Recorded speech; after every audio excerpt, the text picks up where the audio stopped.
link, which is called Committee Timeline Plan. So this is what we're doing for this entire year through this committee, just so that you know. Oh, I forgot. I'm supposed to use this. Can you guys hear me okay without the microphone, or should I use it?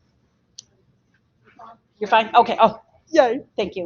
Okay. So for tonight's meeting, we shifted it a little bit already because we didn't finish our competency-based and standards-based grading work that we had on the agenda last time. So this is basically what we're doing tonight. Then on December 6th and the 24th, we're going to be really focusing in on the policy piece. Because if you remember at the beginning of the year, we talked about having a policy recommendation for the board in January or February. So our goal is to have a first read in January or early February, with then a second read and approval in February or March, depending on when those board meetings fall. The reason we don't need to spend a whole lot of time on this is because while the current policy is very detailed, we don't need to have that much detail in our policy, and within the policy, we don't need to have our final plan within that policy, and we'll talk about that next time. So we'll share some examples of policies, and I'll go through how policies and administrative procedures work, and then we can take a look at how we might be able to create something that works for the district that gives us the flexibility we need for building in a phase-in program, okay? Then after that, we're going to talk a little bit about parent communication, because once this goes to the board, it becomes public, and we have to make sure that we have a plan to communicate with parents at least some of what we're doing. But we're not really in a place, we're just starting to communicate with staff members. So we want to get all of our staff members at least have a good understanding of what we're doing right now, so that if a parent comes to them, instead of coming to any of our committee members, they'll at least be able to say, well, we have a committee that's meeting monthly and this is what they're doing, you know, and that kind of thing. So we don't want anyone to be caught unawares of the fact that we're doing this work. And then in March is where we really want to take all of our learning and start to really pick the pieces of everything that we've learned and develop a vision for what we want our system to look like when it's fully in place.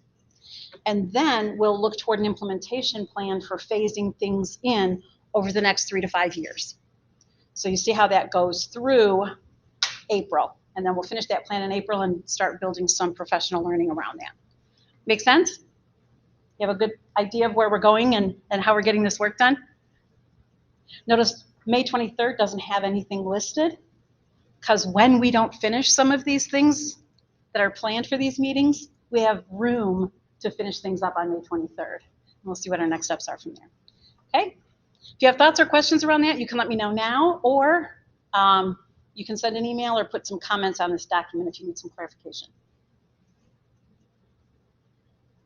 Good?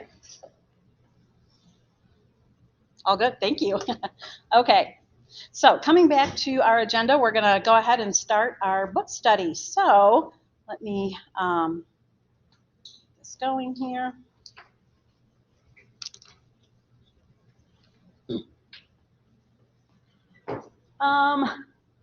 Oh, Adam, you shared this with me. I totally forgot that I put this in here. This is an opportunity with Steve Ertl, who I have actually worked with before on doing some standards-based teaching, learning, and grading work in the past. And he's going to be leading a session on January 24th. And Adam, you want to share, you can support people going? Yeah, so we just wanted to offer, there's a lot of these types of sessions and professional development opportunities that relate directly to our work. And so this is the kind of thing where if, and it's during the day, like obviously, not everyone's going to be able to do that during the day, of course. But if you were able to, we'd be able to financially support you signing up. So basically you could just reach out to Adrienne or myself, and we could, make sure you get an account number or whatever to register or register you for it. The reason it stood out was you can see it asynchronously for 60 days, the training. So it was the kind of thing where you couldn't attend the whole thing, but could attend even an hour, or we're just going to have it kind of running and check in here and there, you'd be able to view it later for a couple of months. So it aligns directly with all the content we've gone over. So just as these things come up, we just wanted to kind of share them out. So Adrian, will you make a note? We can like email this out to everyone basically with like a way to like sign up if you want to register. And if not, totally not a big deal. Like it's very similar to what we're discussing here, just a chance for some professional learning options basically. So we would be able to get a sub for that then, because it's a Tuesday. Yeah, so if you did need a sub, so subs are tricky these days, Right. as you all know, because we don't get a lot of them when people are missing time. So that's why this one stood out to me, because like if you got a sub and they didn't show, like there was no coverage, you could still watch it later, Okay. kind of thing. So just a little more background on Steve.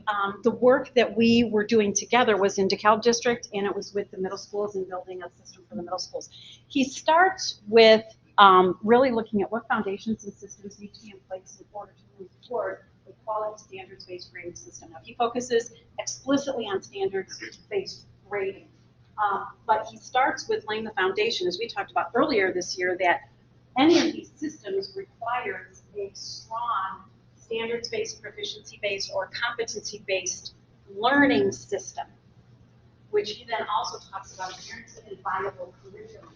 So in order to move forward in any of these structures, you have to make sure that at the foundation you have a guaranteed and viable curriculum. And I know that what you've all been working on at various stages in each department in each area, but he has some specific ways of addressing that. But that's specifically what he's talking about in terms of saying you have to go through some specific steps before you can actually really look at finishing or getting a full grading system in place. And so again, we're in a place where many departments have strong structures and systems that are either in place or are being built right now.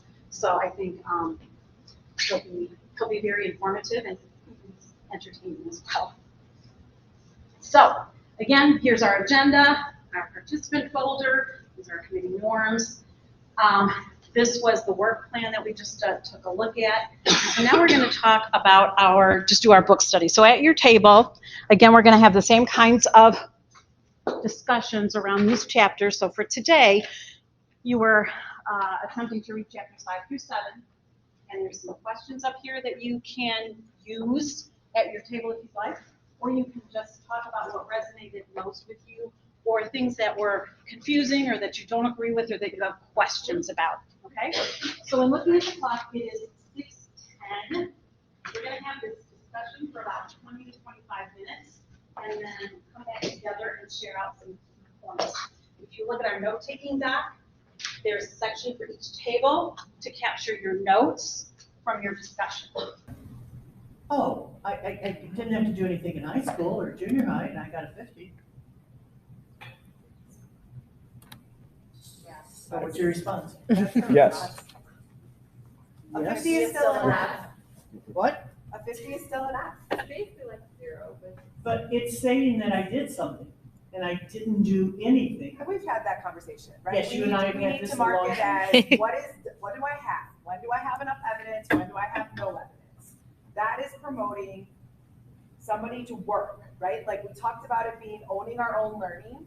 We need to help our students own their own learning and know the progression that they need to do. Like they need to be working, need to be right? They need to responsible show us for what it, they know. And it doesn't have to be a number. Correct. You can put NE, no evidence. Because I hear you. We need to teach responsibility. But here's the thing. But if you've got a student who is not turning something in, gets a 0. Not turning something in, gets a 0. Not turning something in, gets a 0. That 0 isn't teaching them responsibility now, is it? Right? So we have to do something different to help with the responsibility. Okay, we're going to do that. So I like the alternative that author put in there. I had a kid like that, Instead of doing a 100-point scale, we do the 0, 1, 2, 3, 4, and then they did nothing to get to the 0, but it's still not, bringing them down to 60 points. It's an equitable and even amount. So they were still sending the message like, hey, this kid didn't do anything, but it's not as big of a mathematical change in the grade. But I did like that alternative. We did 4, 3, 2, 1. 4 of us, and a 1 in. Instead of adding a 0, right? Yeah, I just. So I have a question about 50% as well. So someone coaching teaches my children about this. So what would you do? So the students can't do the test, they're getting 50%, right?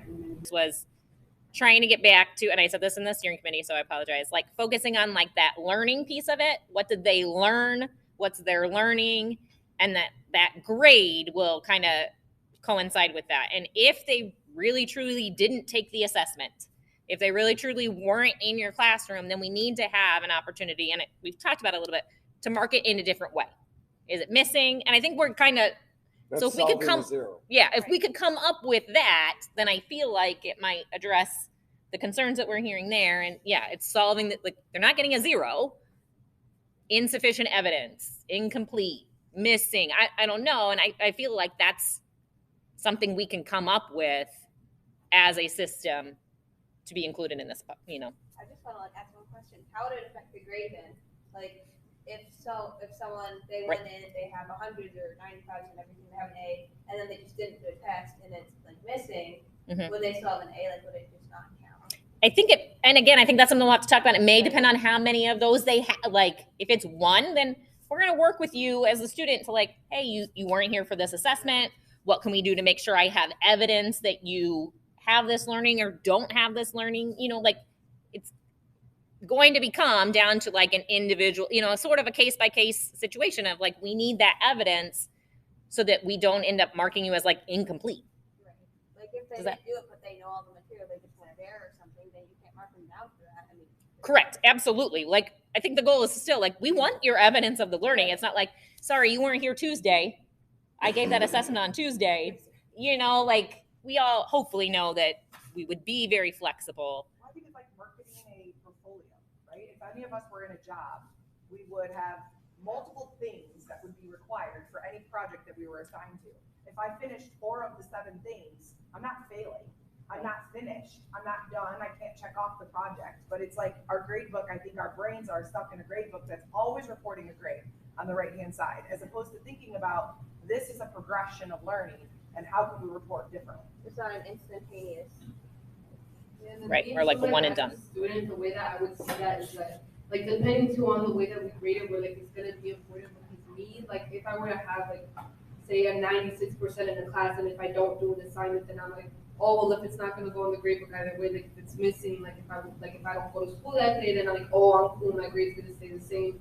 Or if my grade's gonna be like even low, like it depends on the type of student mentality. Because you either have that like, oh, it doesn't matter, my grade's gonna stay the same, like I'm fine with the way it is. Or I could be like, oh no, like this is missing, like this matters to me, like I want to retake it, I want to like do it, like I want to make sure that I get it done because it's gonna get my grade up.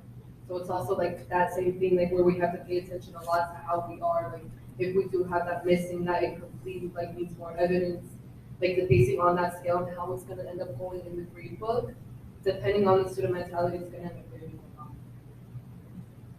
Well, I also think about averaging things. So if there are 4 major units of study in a course for a year, and I get an A on the first unit of study, an A on the second, and an A on the third, but I don't show any evidence of learning on the fourth, I might average to a B or a C and still pass the class. But I have a whole body of knowledge I haven't learned yet. And how critical is that learning for either success in the next grade or success in life?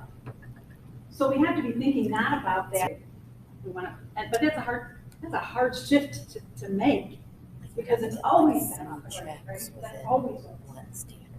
All right, let's go to another table. Who has something else they want to share?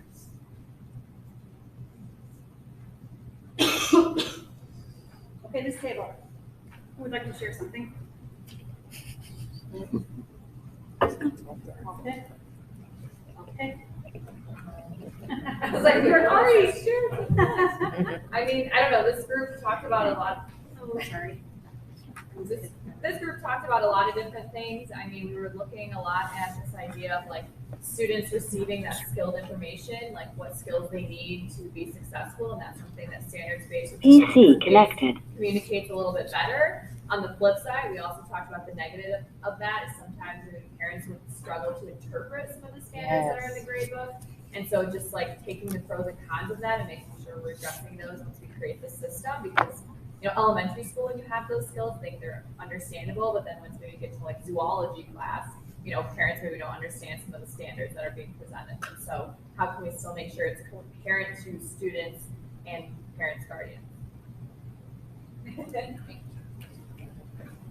Any response to that? So some snaps.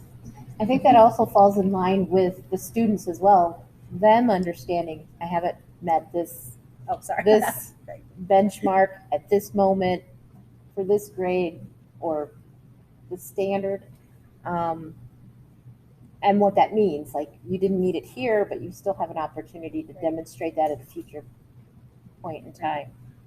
The idea of yet, right? Yet. Yes. All right, this table.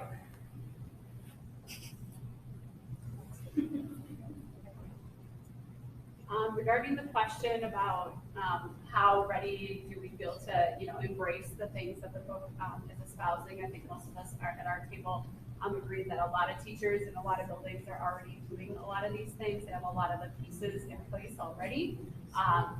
And it will just be a matter of getting people on the same page, common language, talking to the different stakeholders, parents, and then of course, with a few educators, I say we are going to make changes that might be resistant. How do we kind of get them on board? Response to that? Okay, stable. I think it's like a train. In regards It takes to off the and question either run or- about the competition in terms of grades and the top 20 and an honor system and academic awards, we were talking about whether that undermines or promotes the growth and fixed mindset. And we kind of agreed collectively as a group that it really is a variable on its own, the growth and fixed mindset, and that we really didn't feel that the top 20 of the academic awards really undermines or promotes, and that it's really its own variable that stands alone, that it's a learning environment or best practice or something that's instilled in the students versus something that they can aspire towards.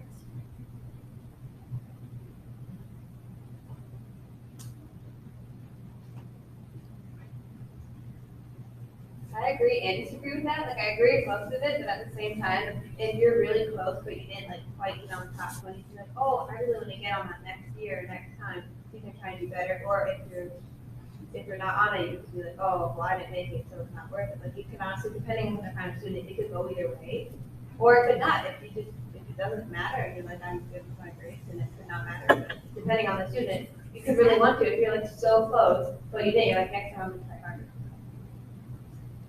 I think there's something to be said about aspiring for being in the top 20, top 10%, top, let's work for something, but there's too many variables at those courses with band. All the kids know, ask the kids, they know every trick and trade to go and be that number 1 or 2, and that to me is not in a growth mindset aspect.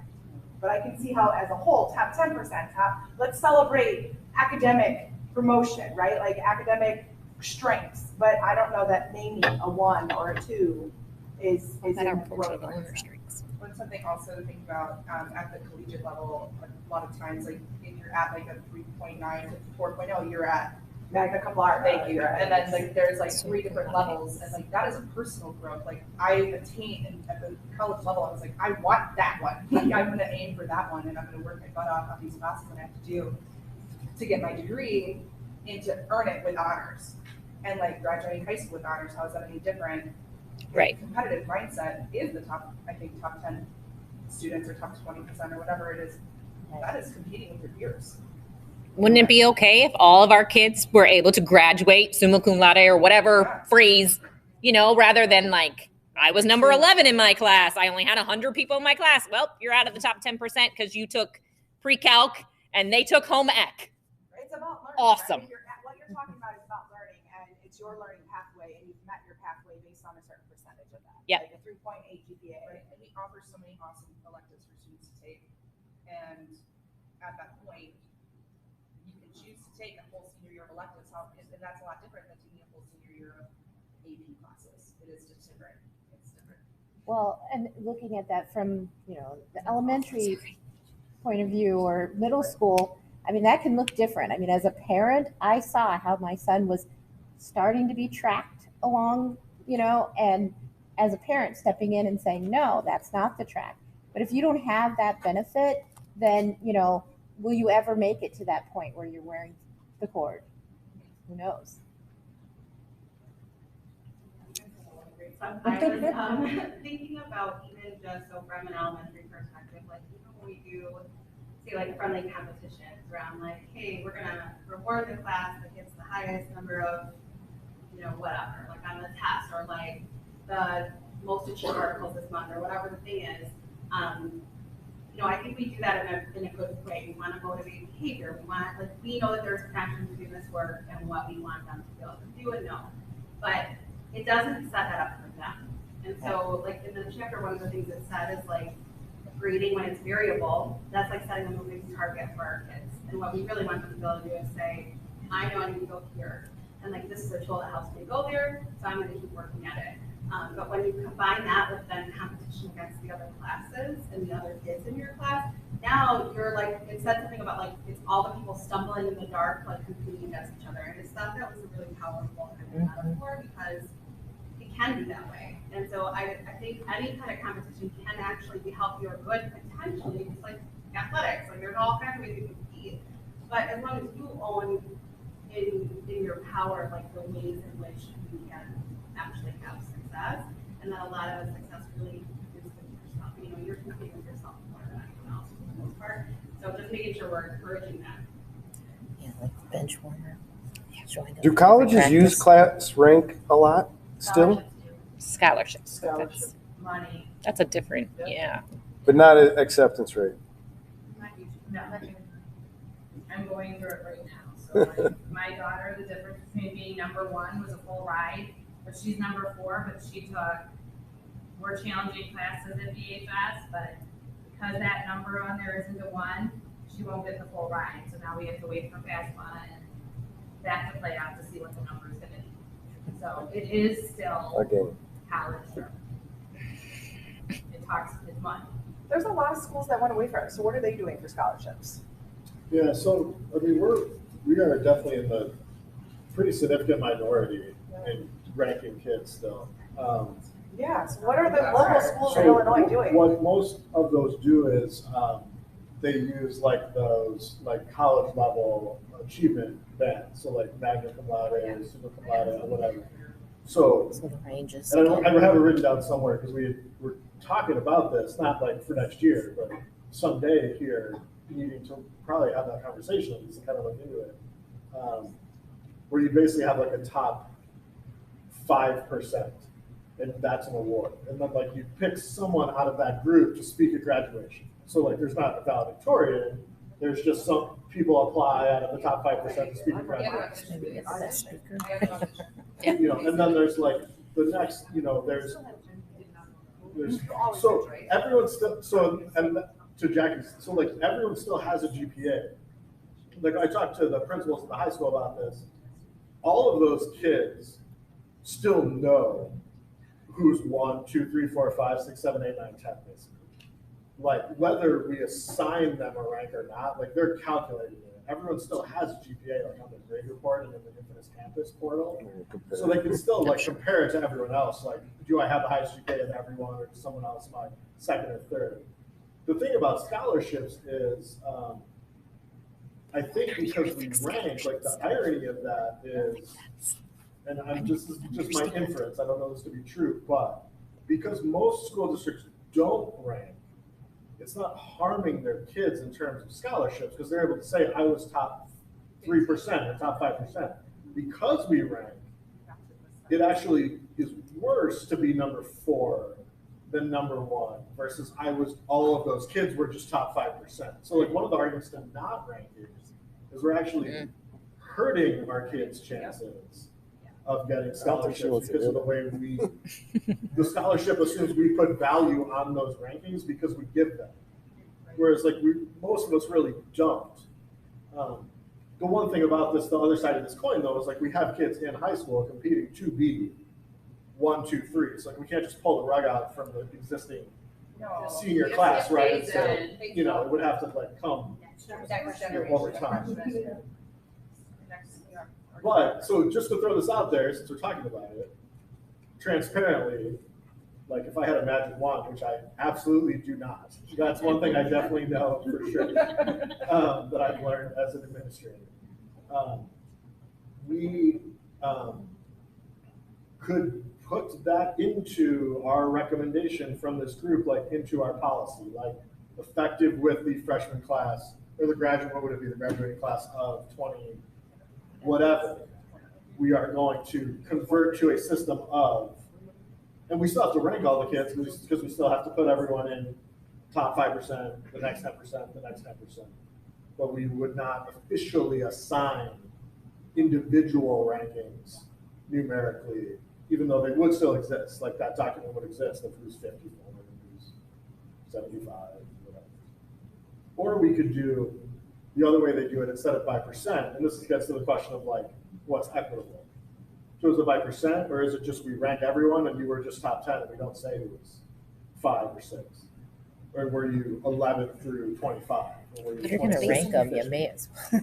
Like when I graduated, that's what it was. Like you were, they told you the range you were in, not the number you were. Mathematically, like it's kind of semantic, but it does make a difference.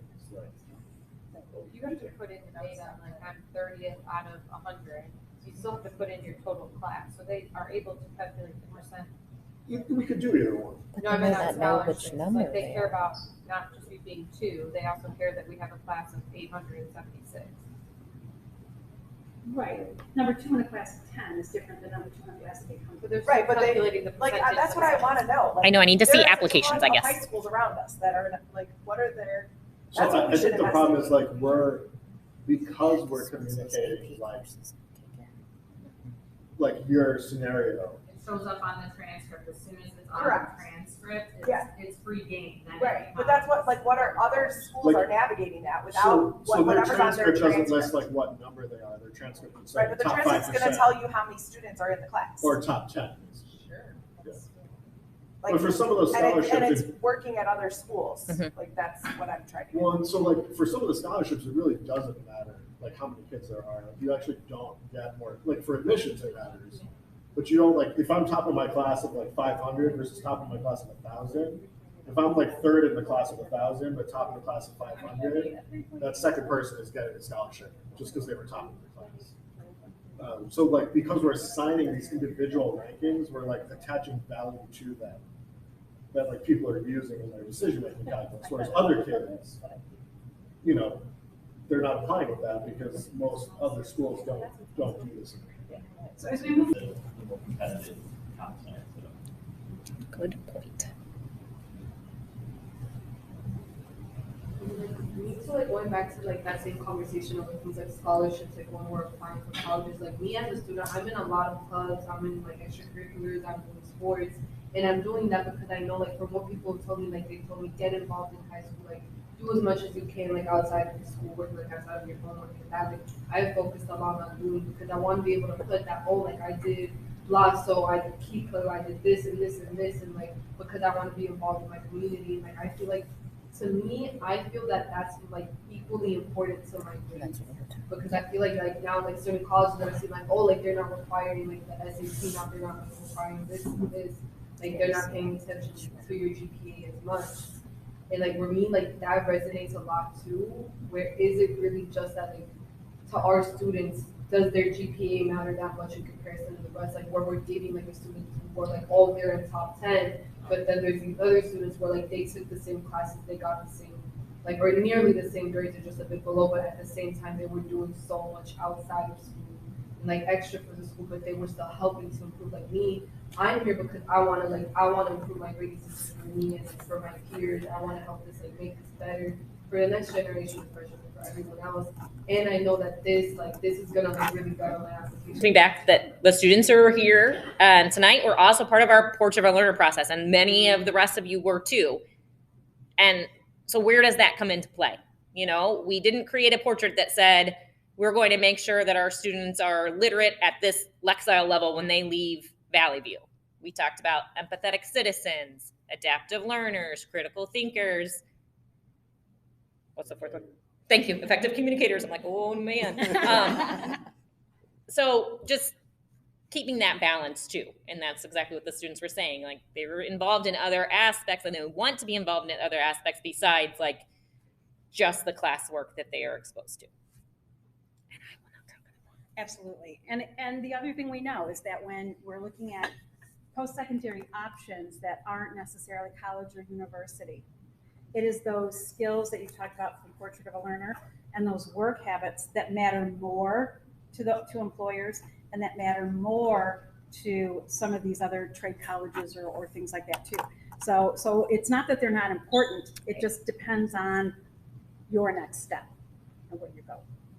All right, Adam, I just want to follow up. I know last time we had each table write their question